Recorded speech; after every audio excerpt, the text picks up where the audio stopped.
What it is, y'all. Center Hill, see the half, what it do? Hey, Church Street, South Grand, stand up. Yeah, here we go. What up? What's happening, baby? Are you haters? Can get it. I know you had a great time, didn't you? It's all good, all your hard work didn't go unnoticed. What's going on, everybody? This is another episode of First Night Out. I am your host, Terrence Knight, or simply known as T Knight, and this is a special edition of First Night Out, what I call scientific facts or whatever. So this is actually dedicated to my son because he has taken a great interest in science. I am very happy about that, and I just want him to learn and grow and know more things. And I have a lot of faith in him that he will grow to be a very wonderful child, a wonderful man, and just just be an all around good person.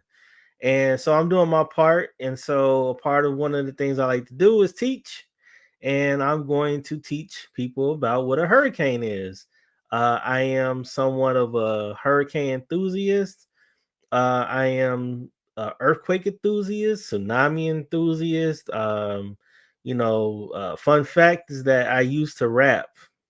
And one of the names that I was like kind of going over and trying to figure out if it fit or if it sticks, whatever. And that name was Tsunami.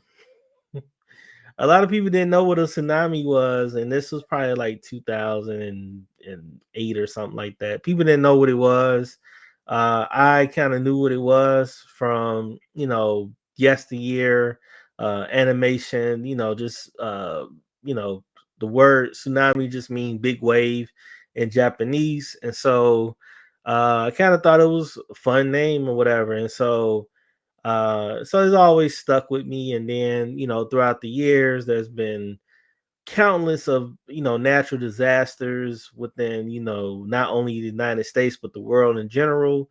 Just a few days ago, we had an 8.8 earthquake, which caused a tsunami.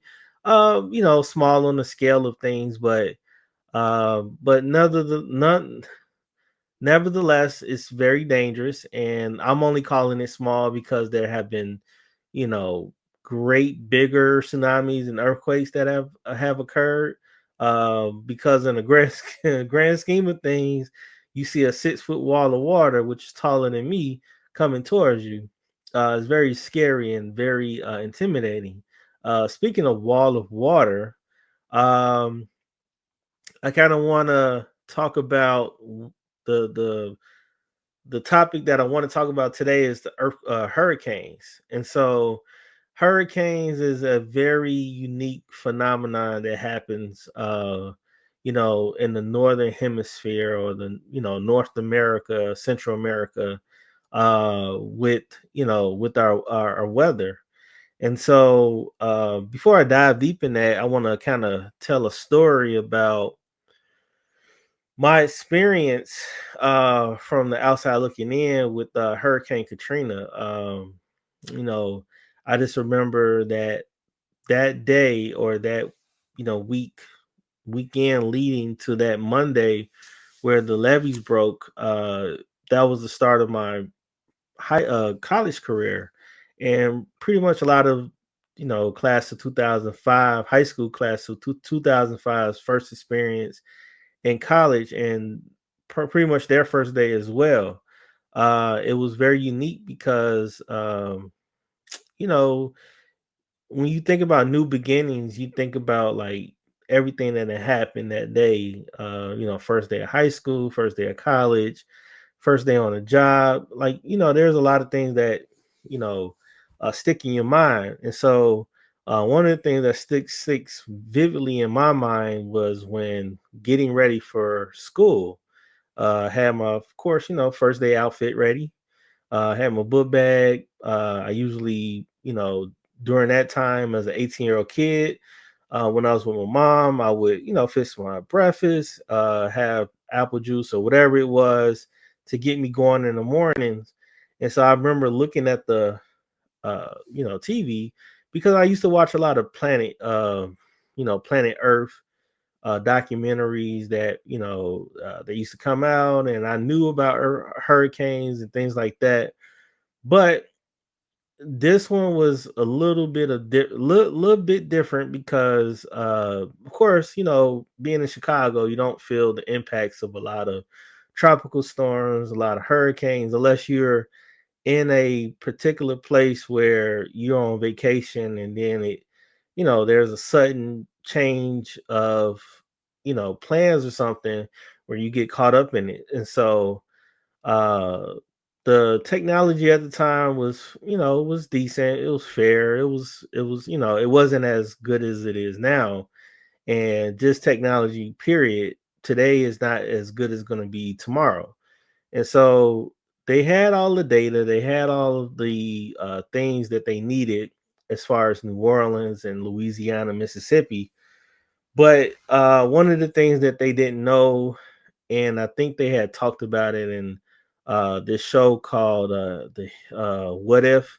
There was a show that called What If, and I remember that they had did a scenario of if a hurricane category 3, which is basically a hurricane that has sustainable winds of over like 90 miles per hour, which is very catastrophic for a human being. But they talked about how New Orleans was in a bowl shaped. The city's in a bowl shaped and it's 6 feet below water level.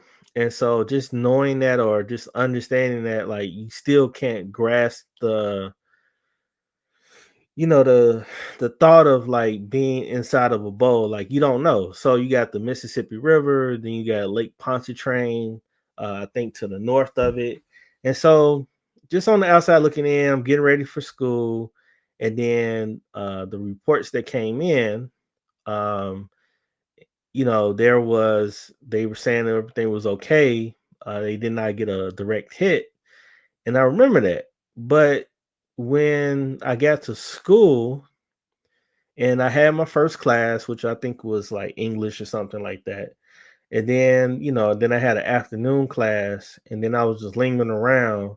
And ironically enough, this is when like Facebook was a thing. It was very new. At that time we only had like MySpace and Tagged and Black Planet. And so like Facebook was just like new. And so you waiting around, and then I go on Yahoo at the time, before Google was a thing, everybody's favorite search engine. And then you just start seeing pictures of like a levee break, whatever. And then like it didn't really hit you until you got home, and then you saw it, and then like you still didn't understand the magnitude of what was happening, like how impactful this this natural disaster could be, or where it's heading to. And so the media, and I'm gonna talk about a documentary I just saw, but the media at that time, had a very particular way of like fear mongering. They did it with 9/11, which was 4 years prior. They did it with that. And that, to this day, I think that was very unnecessary, to see a building knowing that people were in that, in the plane and in the buildings dying. And so to constantly see that over and over and over and over and over, I just feel like that was just just terrible. And so they did the same thing with Hurricane Katrina, where they kept showing where the levee broke. They kept showing the water inundating the city and filling up the city. And then like what they didn't show was like the magnitude. and and I'm gonna talk about this documentary, Nat Geo's Hurricane Katrina, A Race Against Time, which was documented by Ryan Coogler, who I think is one of the best producers in the world, directors in the world. And I think he did a very good job at depicting the other side of the story, because we always heard that there was looting. We always heard that there was chaos, all day long. there was shooting, there was, rape and all these things. And so the people that, was in this docu-series, this documentary, told their side of the story. And then like I immediately immersed myself in the story. Like I said, I'm a hurricane enthusiast, but Hurricane Katrina alone, like just something that is, something about the story always brought me close to this story. And I always, it's fast. I'm always fascinated with talking about it, reliving it, trying to figure out what happened, just trying to wrap my mind around it. My wife could tell you when we went to New Orleans for a Bears Saints game, every Uber driver that is from New Orleans, and they talked about how, they said that they were from there. And, of course, I asked the question, how bad was it? Who do you think, what caused it? Do you think that it was the government's fault? Things like that. All the conspiracy theories. I just wanted to hear secondhand from somebody that dealt with it firsthand.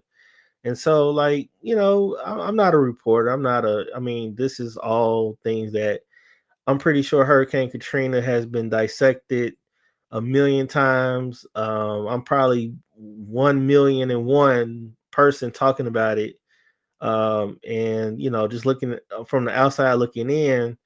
And so, like, when you think about a hurricane, um, there are a lot of things that have to go right for you as a human to endure that.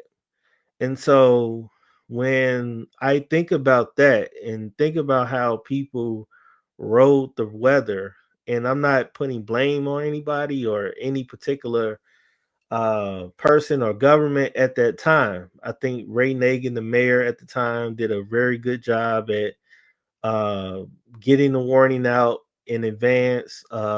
It had to be about 48 hours to 72 hours in advance, because this was a storm that rapidly got bigger. I think before that there was a big hurricane back in 1966 that did the same thing that Katrina did, but at a smaller scale.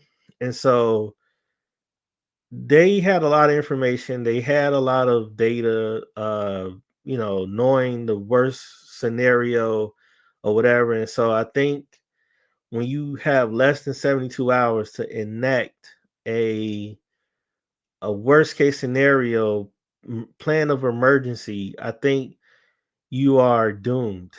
From that point, like you as a government, the state, the local, the city, even FEMA. Like, I don't understand. In 2005, when we've always had natural disasters, I mean, maybe not to that scale, but I just don't understand why there wasn't a plan, like worst case scenario for every city from FEMA. You have, you have an office in damn near every, you know, uh, every major city that that you can get, or you have a headquarters that's nearby, whatever region or whatever. So I just didn't understand why there wasn't a actual plan of worst case scenario, total catastrophe. Like wildfires. Like, I don't understand why we continue to have these things even in 2025, where we always constantly have to learn from a catastrophe or a natural disaster for it to not, for us to not make that mistake. And I'm saying we as the United States, I'm not sure what other countries do and other parts of the world do, but if we are the greatest country in the world and we have a lot of resources, we have, all these different technologies and things like that that we have that exist. Even in 2005, I feel like there should have been plan. But some, as they explain kind of vaguely, that there was a plan. The plan was to, uh if there was a worst case scenario, that we're going to eliminate maybe a certain group of people. And as I watched this documentary with excitement, curiosity that turned into anger, disappointment, and things like that, I kind of, put myself in them in their shoes, and I'm like you could just feel the anxiousness of everybody. Like it was very well captured. Like you could feel the tenseness, the anger, the worry. It was several people that was documented that held their baby in their hands, and they talked about how they don't have any formula, they don't have water, we're living like pigs and slaughter animals and things like that. And so um you know I just didn't understand why the government at that time, the military, even if they were given orders, and yes, we're not too far removed from the segregation of the United States. But even the black soldiers, which I didn't see too many of them, but it just seemed like there was just a cavalry of military people that was determined to make sure they died. That's the sense that I get. Like that's when I watched it.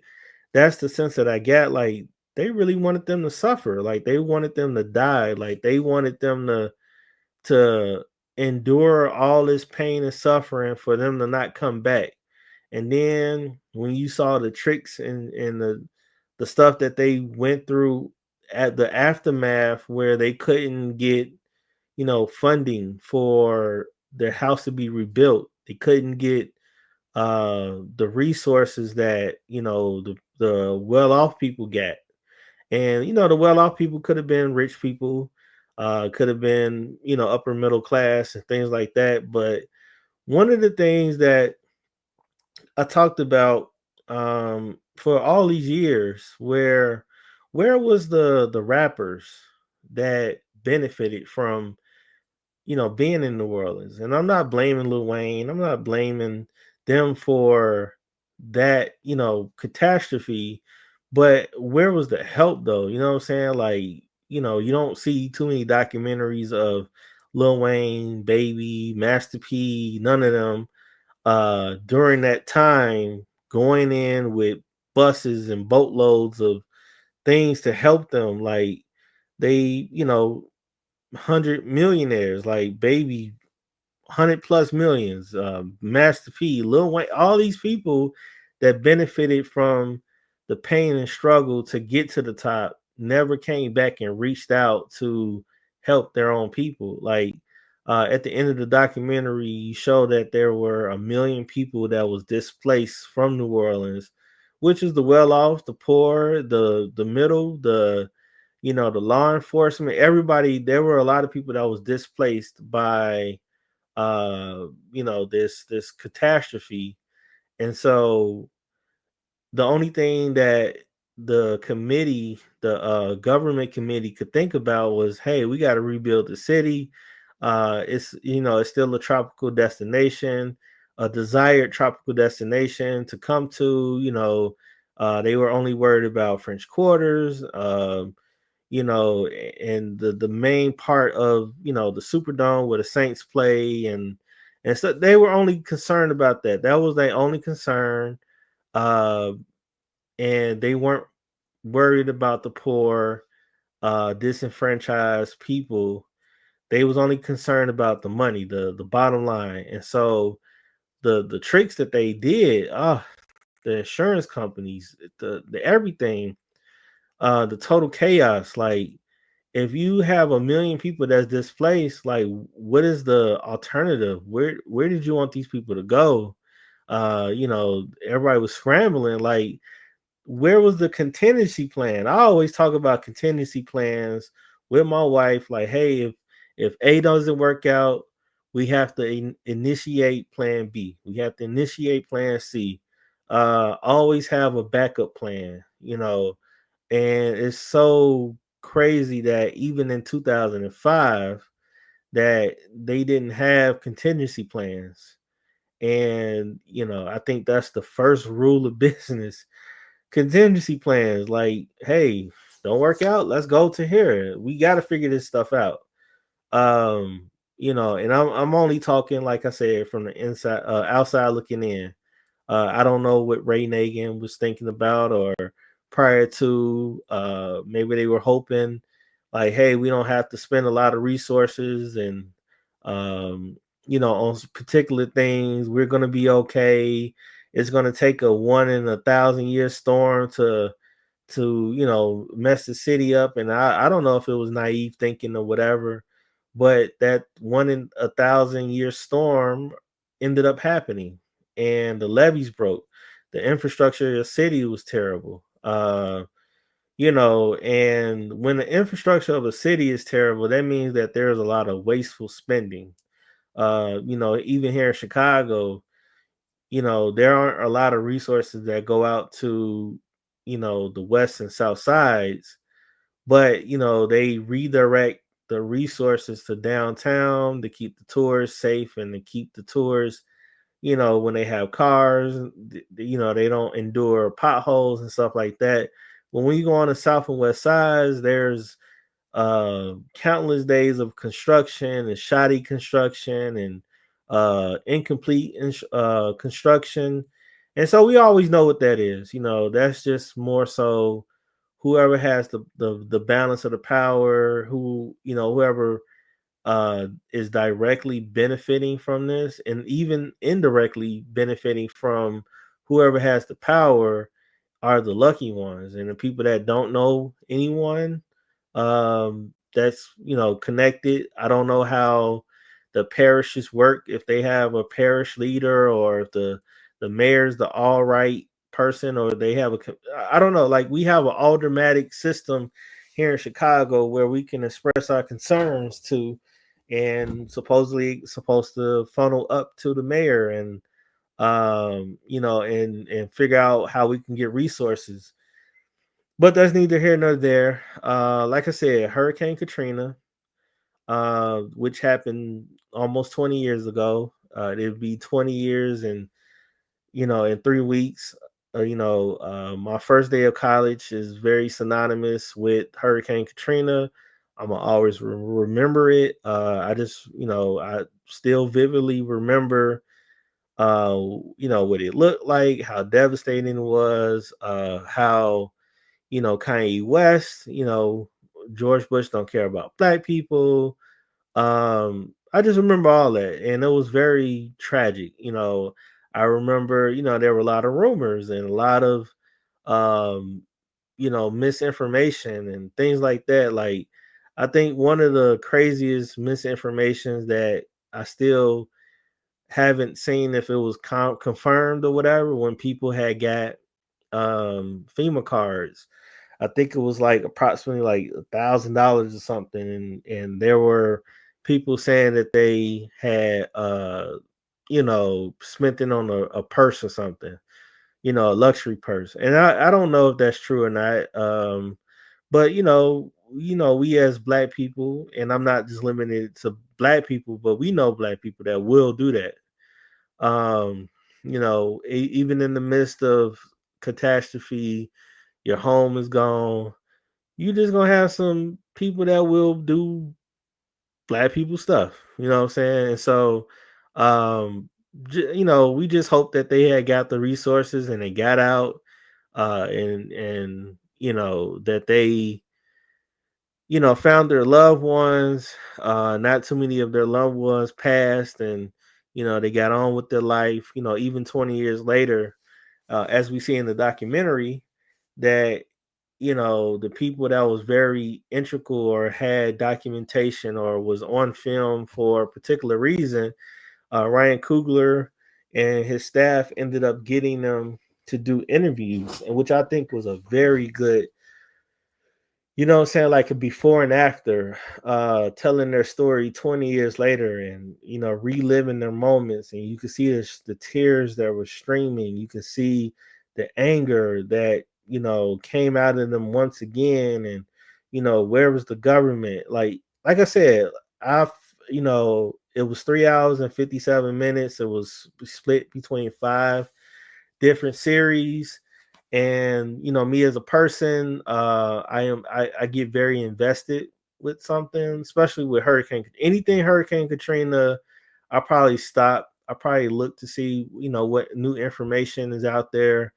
And so when I seen Ryan Coogler did a docu series, he's one of my favorites. And so with Sinners, Fruitville, the Black Panther, I just had to stop and look and see what it was. And so I'm glad it was on Hulu. I have that subscription.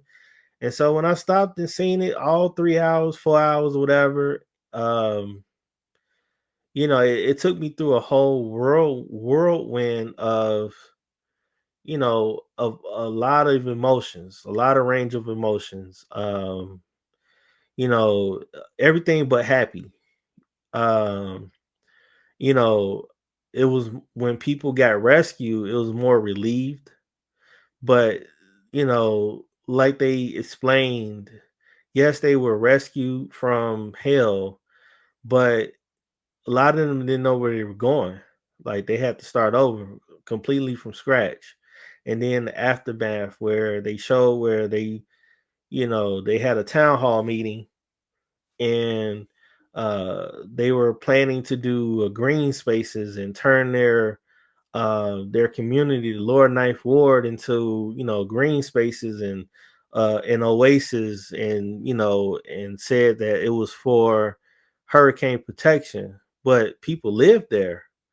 So basically, it just looks like it was very intentional with a lot of things, and there still to this day people are still uh, very hateful towards the government, and so they don't trust them, even to this day. And so as we see current day 2025, how our current president pulled resources from FEMA, pulled resources from NOAA, which is the northern oceanic Atlantic atmosphere, like which basically tracks, and when there's a hurricane, they pretty much track the hurricane and see what their wind speed is, how big it is, how they just basically collect data. And so pulling resources from them, and a lot of the resources, and from the response teams, you just hope that there isn't another Katrina, a earthquake, a tsunami. We had a real bad spring where there were a lot of tornadoes. We had forest fires, and so we just hope that if there is a natural disaster inside of the United States, if we thought that George Bush don't care about black people, um, I wouldn't be surprised if we get that type of attitude from our current administration. And and I'm just hoping and praying that you know uh the people that are affected by a natural disaster aren't disenfranchised people, because um with the loss of Medicaid, probably SNAP benefits, and the lack of jobs that's been reported, um it's only a disaster waiting to happen if there is indeed a real bad, natural disaster inside of the United States. So just like how the people of New Orleans did in 2005, where they had to band together, not only from the elements, but also the evil elements that was very vivid and displayed inside the docu series. With the police, the military holding them back, rogue vigilantes that felt like they were doing the justice for the law enforcement, just willingly killing people. And so with the treatment of people already with from a certain group of people, I can only imagine how ruthless, people will be if their back is against the wall, they don't have anywhere to go, they don't have any food. It's definitely going to be uh, a apocalyptic type of feeling for a lot of people if they're in that situation. And so I just pray and hope that those things don't happen.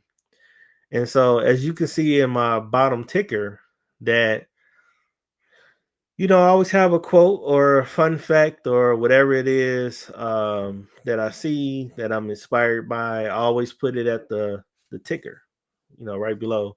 And so, one of the most fascinating things about a hurricane, and I didn't talk more scientific about a hurricane. I mean, I could, but one of the more fascinating things about a hurricane, as monstrous it is, it can be a category one, two, three, four, five, which is the highest category, where there could be winds of 170 mile per hour, which is, very catastrophic, deadly for any human being that will endure that. I mean, it don't matter how big or how small you are or how fit you are. 170 mile per hour can definitely sweep you off your feet, throw you anywhere.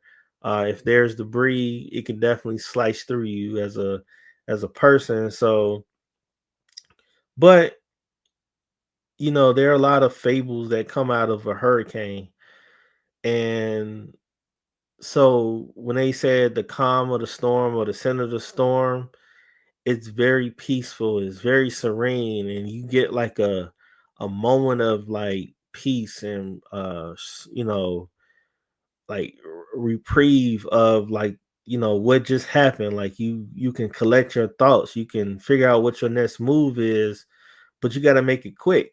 You got to make it quick, fast, and hurry, because after the eye of the storm is starting to dissipate or move on, they said the second half of a hurricane is the worst part of the hurricane, where everything starts to come from the opposite direction.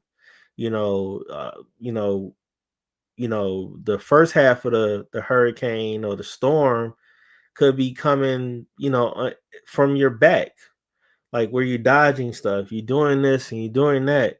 And so the second half of the storm, everything's in reverse, so everything's coming towards you. So if you've been running this way, you got to run back the other way.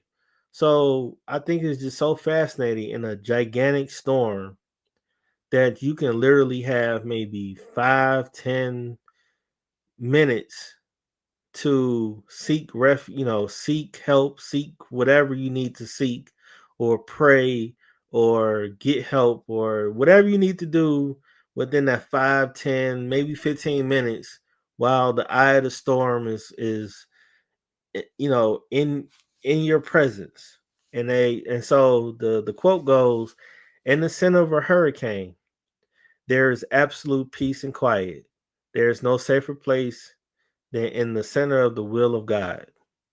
And so we always talk about the wrath of God. So the second half is definitely representation of like the wrath of God. Like it's just the worst thing you can endure. And you can use this metaphorically for your life, or whatever storm you're going through.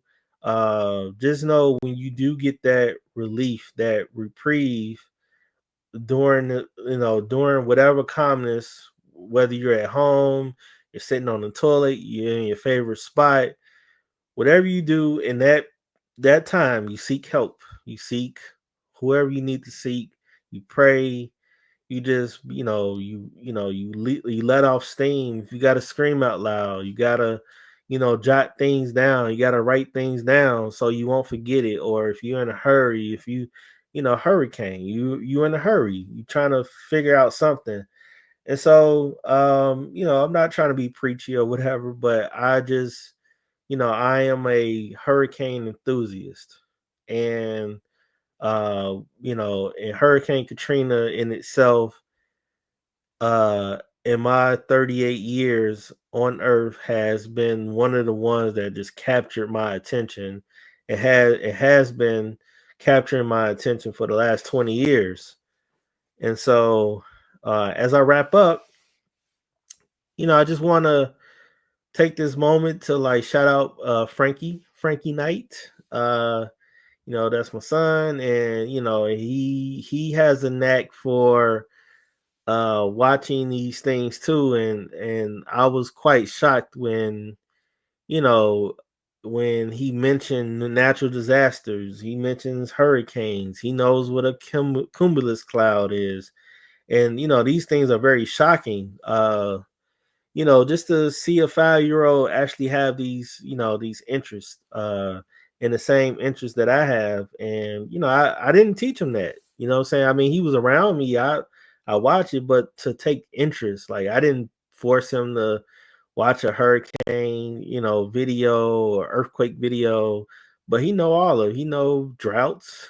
He know what a drought is in the desert. He knows what a monsoon is and everything. And these aren't everyday words, or these aren't everyday things that you come across. And so like I said, this episode is for Frankie, and I want you to watch this through and through. There's a lot of good information, a lot of recounting, a lot of, I recommended Ryan Coogler, docu series, and hopefully whoever watches this, that they take a look at it. It's very good. I want people to understand what a hurricane is. If you are, down in, the Gulf Coast or the, Atlantic Ocean, along those, North Carolina, South Carolina, Florida, Virginia, hopefully 2025 is not a real bad year, or even the years to come. There are a lot of things that can stop a hurricane. And we're grateful that we do have, some technology that can detect hurricanes from, up to, 96 hours out, or even longer than that. And so, you give your chance, you give yourself a chance to escape, give your chance to, figure things out, stop what you're doing, board up your house, secure things, and then I think in the foreseeable future, as they talk about, the ocean rising, and climate change and things like that, I think the Army Corps of Engineering, who was responsible in the 60s for building the first set of levees, or the levees that actually broke, when they redid them, they mentioned in the docu series that they didn't account for the ocean rising and things like that, and so they wished that they would have built it taller. So that's what I mean by, when you have a plan, like you can't just have a plan that's for the short term. You got to have a plan for the long term. Like, what are your long term goals? And so, like, I was at my friend Dre's house for his first ever wind down, and so I asked a lot of people, hey, what are your 5-year goals? And so I feel like that's what a city and a government has to do.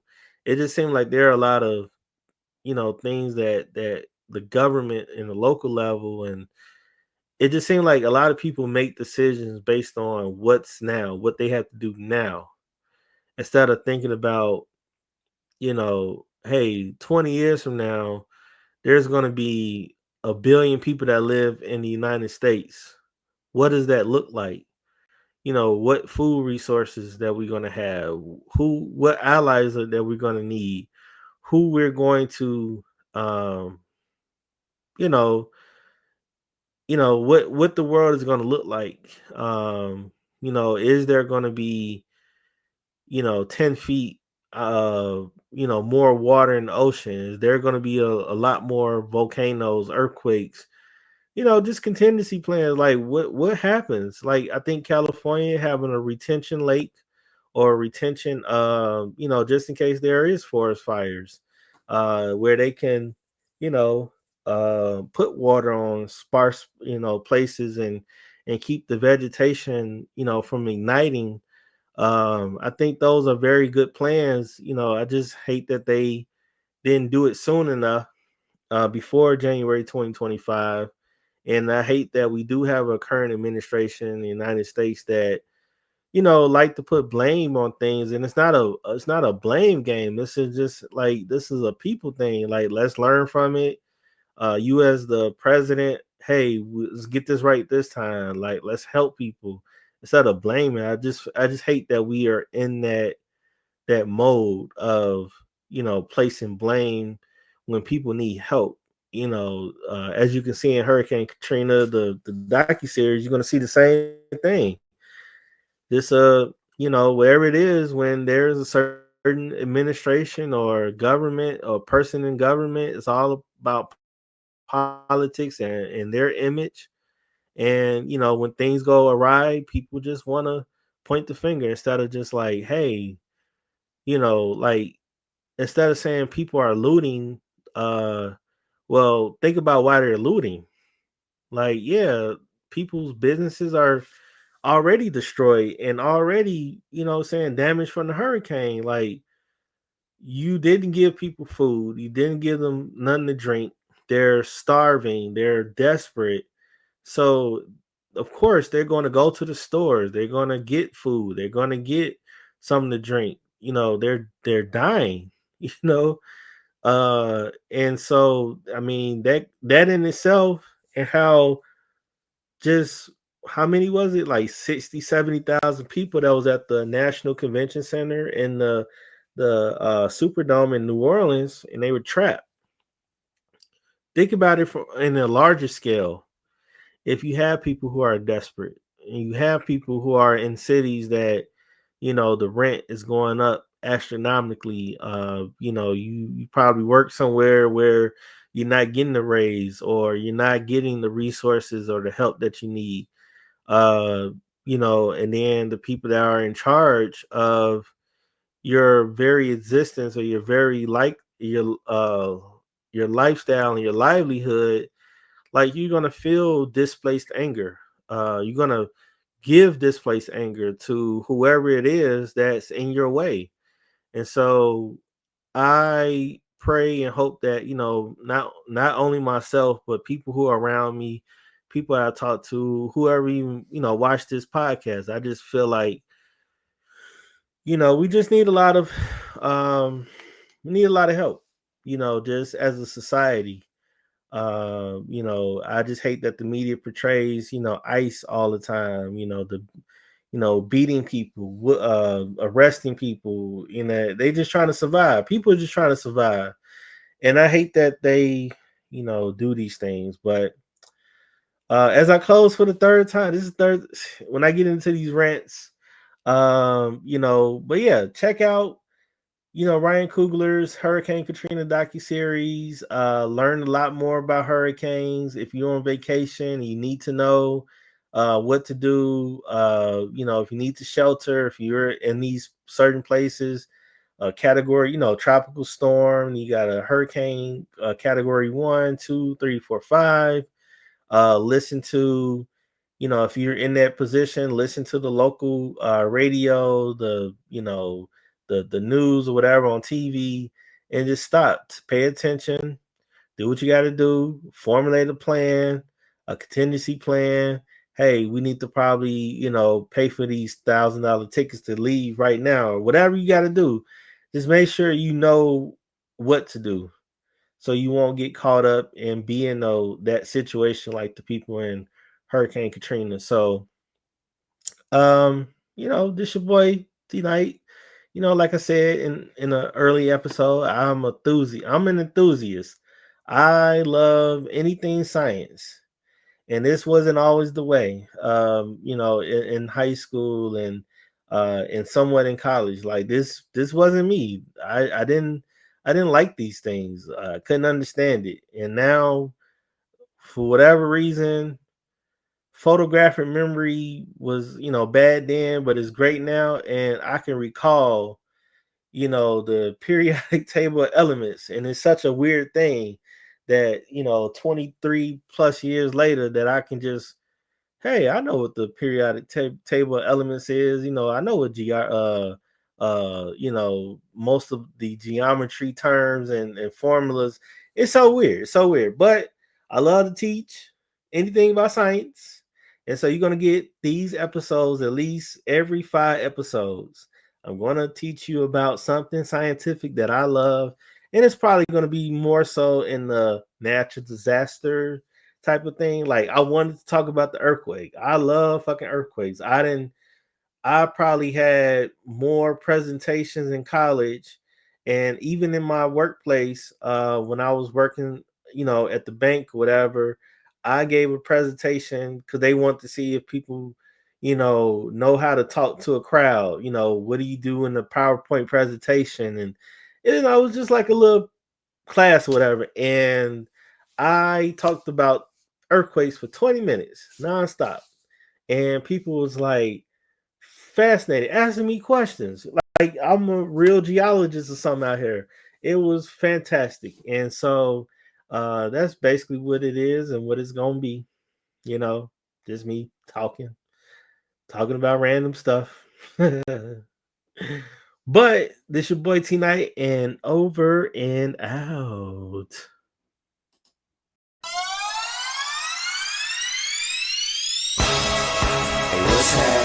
What it is, y'all? Center Hill, see the half, what it do? Hey, Church Street, South Grand, stand up.